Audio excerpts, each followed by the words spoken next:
Hello, and welcome to The Conservative Christian Commentator. I'm your host, Mike Croft, and today we're going to talk about peer pressure. Before we get into it, I want to clarify that this video is aimed at people over the age of 18.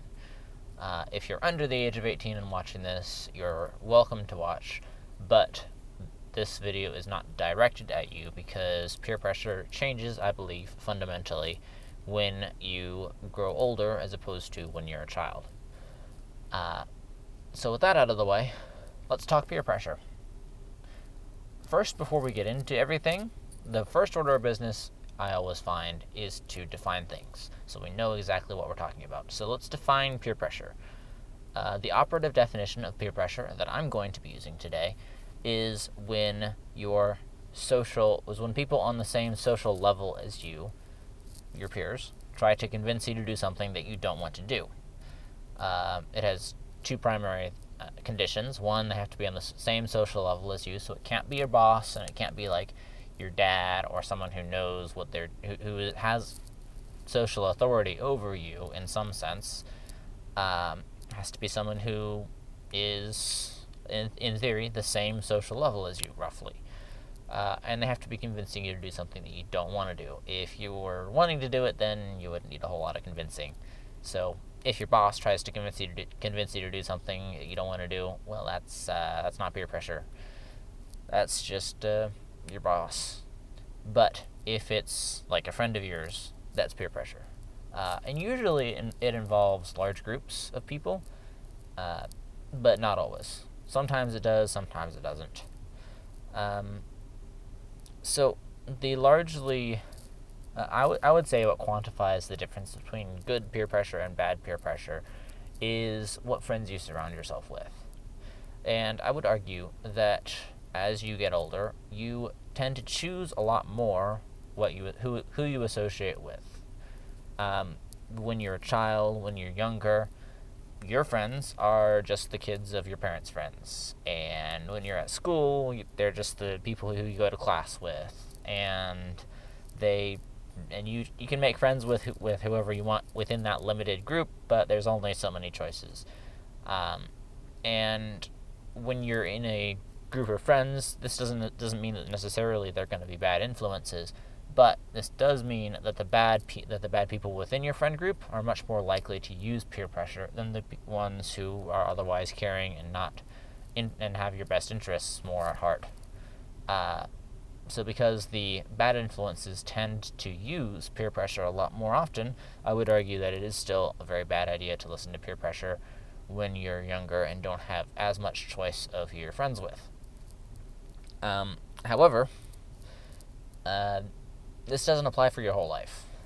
I, for one, am a very, very stubborn person, and I am very, very good at resisting peer pressure. I always have been, and for a while it was a bit of a point of pride for me. It's like, I'm not vulnerable to any peer pressure, and thankfully, because of a lot of me resisting a lot of peer pressure, I didn't ever get into drugs, and I didn't ever get into smoking or anything like that, and I didn't ever get into drinking alcohol, even when I was a teenager, because I resisted the peer pressure. And I'm continually grateful to God that He has spared me from those struggles, because I know that the type of person that I am, if I had gotten into that, I would be struggling very much with them. But because I resisted the peer pressure and because I was so stubborn, I didn't really get into any of that. I'm grateful for that. But it's not always a good thing, I've learned. As I have been growing more independent, as I've been growing more into my own person, I have made my own friends. And as far as I'm aware, the people who I am friends with are people who have my best interests at heart.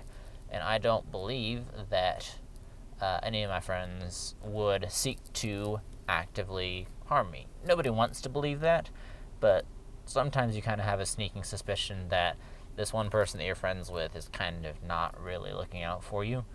And this I have found sometimes applies more to women than it does to men, because women tend to be much more covert and much more indirect with their methods of conflict, and guys just tend to be more direct. So if you know that the person has your best interest at heart, then you can safely listen to some of the peer pressure that they give you. But I have noticed that my default answer of no has not always been the right thing to do. Because the way I've always worked is the more you try to convince me to do something that I don't want to do, the less likely I am to actually do it. I've always said that peer pressure has a reverse effect on me. I'm less likely to do something that they're trying to convince me to do, and all that's going to happen is my no is just going to get more emphatic. But that doesn't really work all that well. Anecdotal example: we were headed out from night prayer at the church with a couple of friends, and one of my buddies, he walked up to me and he's like, "Hey, we got a whole big group going to Applebee's after church," and it was like, I don't know, 9 p.m. or something. I was tired. I wanted to go home, and he's like, "Hey, you want to come join us? Go to Applebee's." And it just so happened that it was one of the Applebee's that was like 2 minutes away from my house. So I thought about it, but I was like, no, I'm not going to do it. And I literally said to him, "Dude, you know the answer is no. You know I'm not going to be doing this." And he's like, "Yeah, well, I thought it would be nice to give it a try." So then, as I was driving on my way home, the Holy Spirit really started to get involved, and he's like, "Why'd you say no to him? You should go there. You're not going to be sleeping well anyway. You already work nights, so you're not going to be sleeping that much this night anyway. So, and you're not going to be working for a few more hours. So why don't you just go?" And I thought about it, and I really started to realize that the Holy Spirit was right, as per usual. It's kind of uncomfortable that he's always right, but the Holy Spirit was right. So I called him back, hands-free, because I was on the road. And I called him back and I said, well, the Holy Spirit's been telling me that I probably should go, so I confirmed with him the address and I went. And I did actually end up having a good time, and I made a couple of new connections with a couple of new people.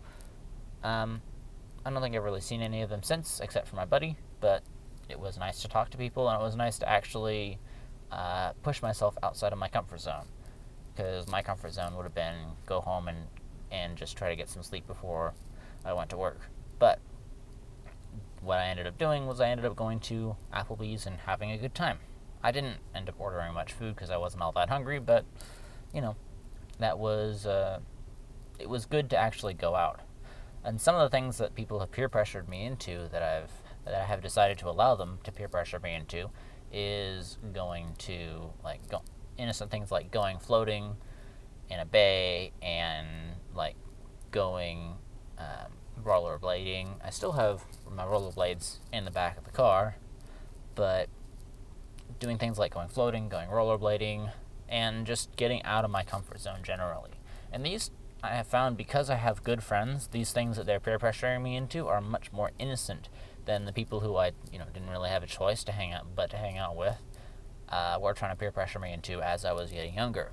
So I have come to the realization that peer pressure heavily depends on who your friends are. And once you know you've picked good friends, that's when you can let your walls down a little bit and start to give in to some of that peer pressure, because they're not going to do things. They're not going to, none of my friends are going to suggest, "Hey, let's go, let's go rob a bank or something." It's an extreme example, but it's what came into my head, alright?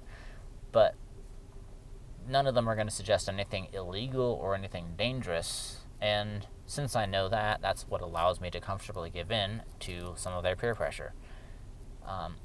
So I believe that it's not always good to just have this blanket rule of I never give in to peer pressure. So the outside world requires a little bit more nuanced than a pure black and white perspective. I tend to be a very black and white person. What I have been trying to go for, though, recently is a gray perspective, which, if you zoom in, if you print out a sheet of paper and you print it out gray, if you zoom in and you look really closely, you're going to see a bunch of tiny black and white dots all over the paper. And zoomed out, it looks gray, but if you look closely, you can see those dots. So what the gray perspective is. It's a bunch of tiny nuanced decisions day to day that are black and white in and of themselves, but together they merge together to form a gray. And that's the perspective that I try to take with my life. Is yes, you can be black and white, but you have to be much higher resolution than you did before.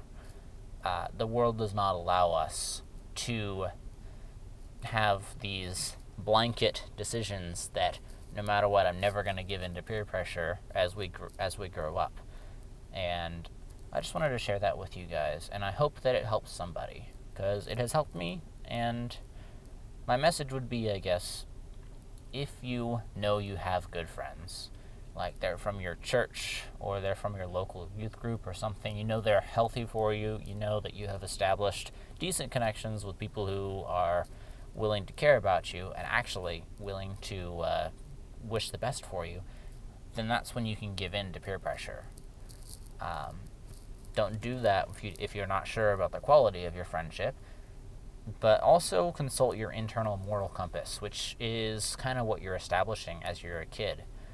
Once you have your moral compass established, then you can compare, okay, what are they peer pressuring me, words are hard, sorry. What are they peer pressuring me into? And does this make my moral compass go good or evil? And if it's usually on the good side, then you can give in to the peer pressure. But when you're a child, another reason why you shouldn't give in to peer pressure is because children are designed to be moldable. And when you're a kid, you are moldable, and you should be listening to your parents and to the people around you and figuring out what your moral compass will look like and figuring out what your foundation will look like. So once you have that good foundation established, once you're more mentally mature, once you have everything built up, that's when you can start comparing the peer pressure to your moral compass. Because when you're younger, you don't really have the moral compass to compare it to, and the moral compass that you do have is just purely based off your parents, and if that. And sometimes it's based off your desire to rebel against your parents, which every kid has, and that doesn't lead to making morally sound decisions. But once you're your own person and your own moral compass takes over, and you kind of have to be responsible for your own decisions, and your moral compass is up and running, that's when you really can compare peer pressure to your moral compass. So today, if you have someone who is trying to get you to do something that you normally wouldn't do, I would just ask you to pray about it and ask God and kind of internally evaluate if you believe that this is a morally good thing or morally bad thing to do. And people will still pressure you to do morally bad things, and that's why you gotta have the compass and you gotta still have the ability to say no. But it shouldn't be a default no. It should be a default, I'm gonna pray about it. I think that should be our default for any peer pressure that happens when we're on our own and when we're actually functioning independent adults to some extent. No one's perfect. But yeah, I just wanted to share that with you guys, and I hope it ministers to somebody. Thank you.